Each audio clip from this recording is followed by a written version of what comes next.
Assalamualaikum warahmatullahi wabarakatuh.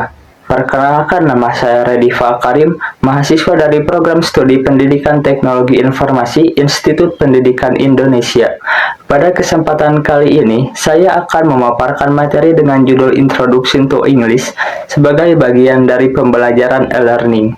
Dalam presentasi ini, kita akan membahas alasan pentingnya mempelajari bahasa Inggris, cara melakukan perkenalan, salam dalam berbagai situasi, pengenalan alfabet dan kosakata dasar, latihan pelafalan, penggunaan angka, hari, bulan, serta cara menyatakan waktu. Selain itu, kita juga akan mempelajari aturan dasar tata bahasa yang menjadi fondasi komunikasi dalam bahasa Inggris. Seluruh materi ini disusun untuk memberikan pemahaman awal yang utuh, sehingga pembelajaran bahasa Inggris dapat dilakukan secara lebih terarah dan efektif. Mengapa harus belajar bahasa Inggris? Pertama, mari kita bahas alasan mengapa kita perlu belajar bahasa Inggris. Bahasa Inggris adalah bahasa internasional yang digunakan hampir di seluruh dunia, mulai dari komunikasi antar negara, pendidikan, dunia kerja, hingga media dan teknologi. Bahkan, hampir seluruh platform digital dan informasi global menggunakan bahasa Inggris sebagai bahasa utama.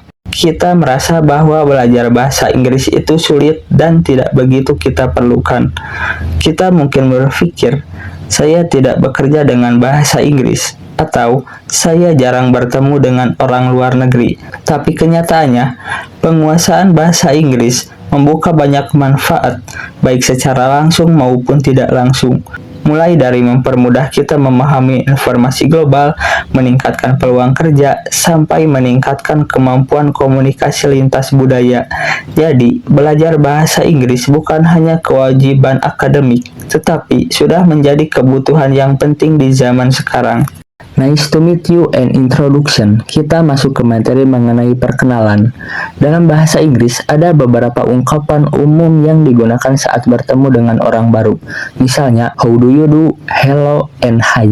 Yang menarik bahwa how do you do sebenarnya bukan pertanyaan tentang kondisi kita, melainkan ungkapan formal yang biasanya dibalas dengan ungkapan yang sama. Di slide ini, terdapat dialog sederhana antara Mr. Bean dan Mr. Clay. Dialog tersebut menunjukkan bagaimana cara memperkenalkan dua orang secara formal dan bagaimana memberikan respon yang tepat. Materi perkenalan ini sangat penting karena menjadi dasar komunikasi dalam pertemuan pertama, baik dalam konteks akademik maupun profesional. Greetings.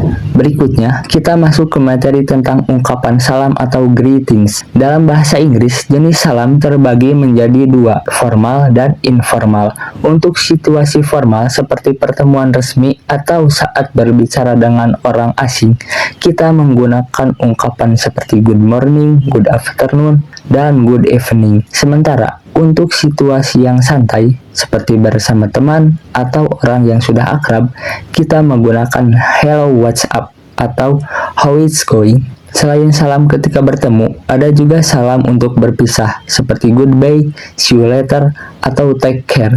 Di slide ini juga dijelaskan bagaimana memperkenalkan diri kepada orang yang baru pertama kali kita temui. Misalnya dengan mengatakan, hey, my name is Karim, nice to meet you. Materi greetings ini penting karena dalam komunikasi nyata, pilihan kata harus sesuai dengan situasi dan lawan bicara. Alfabet. Selanjutnya, kita melihat slide mengenai alfabet atau huruf-huruf dalam bahasa Inggris. Meskipun terlihat sederhana, penguasaan alfabet sangat penting terutama dalam aktivitas seperti mengeja nama, menyebutkan email, dan memberikan informasi secara jelas melalui telepon. Perbedaan pengucapan huruf dalam bahasa Inggris dan bahasa Indonesia membuat materi ini tetap perlu dipahami dengan baik, terutama bagi pemula. Vocabulary. Pada slide ini, kita belajar kosakata dasar terkait identitas diri. Ada istilahnya seperti first name, middle name, last name, dan nickname. Kita juga belajar istilah umum seperti job, home address, marital status, hingga favorite food. Kosakata ini sering muncul dalam formulir, wawancara, atau ketika kita memperkenalkan diri dengan orang lain. Penguasaan dasar seperti ini akan membantu kita lebih percaya diri dalam percakapan sederhana bahasa Inggris. Pronunciation Drill. Slide ini berisi latihan pelafalan atau pronunciation drill. Latihan pengucapan sangat penting dalam belajar bahasa Inggris karena pelafalan kata dalam bahasa ini sering berbeda dengan tulisannya. Melalui latihan yang rutin, kita dapat meningkatkan kemampuan berbicara bahasa Inggris, membuat ucapan kita lebih jelas, serta mengurangi kesalahan dalam komunikasi dalam bahasa Inggris. Pada slide ini, kita belajar mengenai angka dalam bahasa Inggris. Kemampuan menyebutkan angka diperlukan dalam banyak situasi, seperti kita menyebutkan umur, nomor rumah, harga barang, atau nomor telepon. Menghafal angka-angka ini akan sangat membantu dalam percakapan sehari-hari maupun situasi formal lainnya. Day and months. Berikutnya, kita mempelajari nama-nama hari dan bulan. Dalam kehidupan sehari-hari, kita sering sekali berhubungan dengan jadwal, perkiraan waktu, dan perencanaan. Sehingga penting untuk mengetahui bagaimana cara mengucapkan dan menuliskan hari dan bulan dalam bahasa Inggris dengan benar. Materi ini juga menjadi dasar untuk pembelajaran selanjutnya seperti telling the time. Pada slide ini, kita belajar tentang cara menyatakan waktu atau telling the time. Dalam bahasa Inggris, penyebutan waktu bisa menggunakan format seperti o'clock, half past, quarter past, atau quarter to. Pemahaman tentang cara menyebutkan jam dengan benar sangat dibutuhkan. Misalnya, ketika membuat janji bertemu, menjelaskan agenda, ataupun menyusun jadwal dalam bahasa Inggris. Basic Grammar Rules. Ini adalah salah satu slide yang paling penting dalam presentasi ini, yaitu berisi aturan dasar tata bahasa. Grammar adalah fondasi utama dalam membentuk kalimat yang benar. Dalam slide ini dijelaskan beberapa bagian penting seperti nouns, yaitu kata benda seperti orang, tempat, atau benda. Pronouns, yaitu kata ganti seperti I, you, he, she, and they. Verb, yaitu kata kerja seperti run, eat, ataupun study. Adjective, yaitu kata sifat seperti big, small, and beautiful. Adverb, yang menjelaskan kata kerja seperti quickly atau slowly.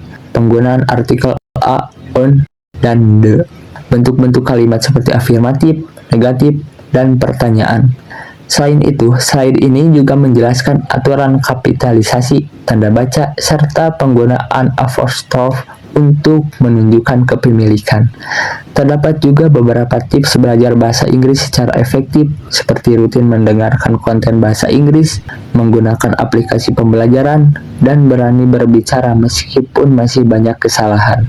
Terima kasih atas perhatian teman-teman semua. Semoga pemaparan mengenai materi Introduction to English dapat membantu teman-teman dalam memahami dasar-dasar bahasa Inggris dan lebih siap untuk belajar ke tahap yang lebih baik. Sekian dari saya. Wassalamualaikum warahmatullahi wabarakatuh.